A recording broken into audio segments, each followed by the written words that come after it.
We are in Shiga Prefecture, which neighbors Kyoto and is best known for Lake Biwa or Biwako. And this is a two-room ryokan called Hatago Wakatsu.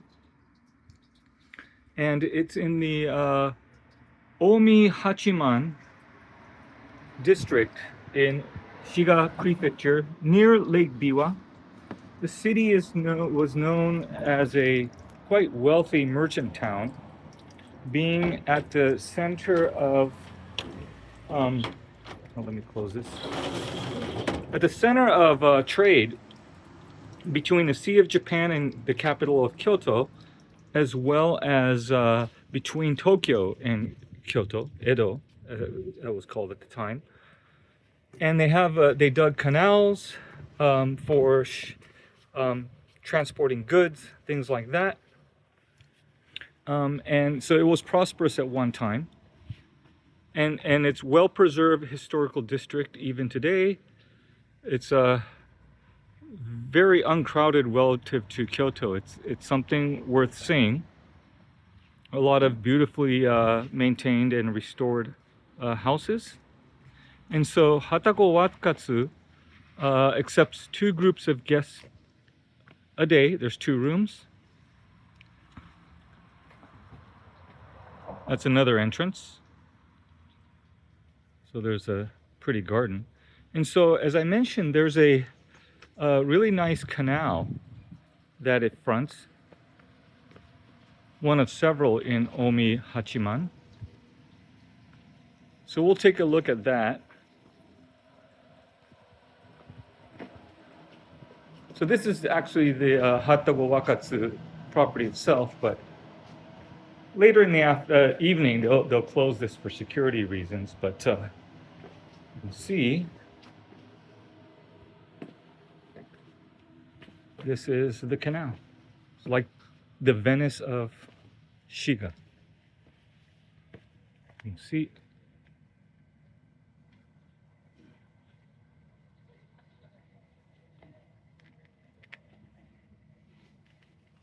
There's some cherry blossoms beginning to bloom a little bit.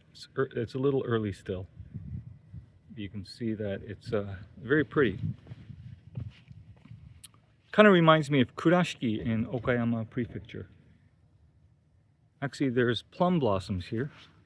I believe that's what it is, ume. And you can even see little fish swimming in the canal. And so, yeah, this is Omihachiman. You can see tourists getting off of the boat. Hello? Hi.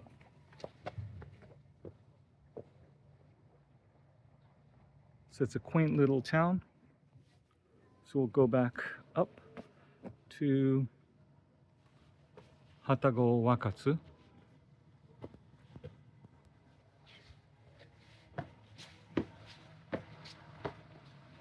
So these are restored old houses, merchant houses, wealthy merchant houses from back in the day.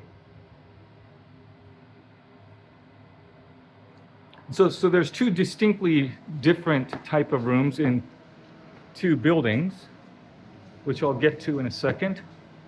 One of the rooms is here. This is Kinoma, which is a Japanese style room with futons. People who want that traditional Japanese look will likely opt for that. And then over here is Ishinoma, or rock room. And the reason for that is there's a rock bath. But anyway, so this is the main building, which also houses the Ishinoma room. It's a Western style room, so it has a couch and Western beds. So it'd be comfortable for those who want that authentic Japanese experience, but don't want to kind of, I guess, suffer, depending on how you look at things, through the process while staying. And so this is the entrance for Ishinoma.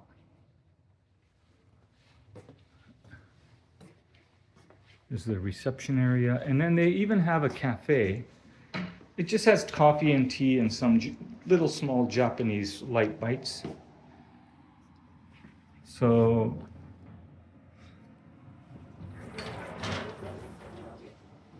again, only guests staying here have the ability to partake in the festivities here. You can also opt to have breakfast here. Yeah, this is the cafe, Hatago Wakasu.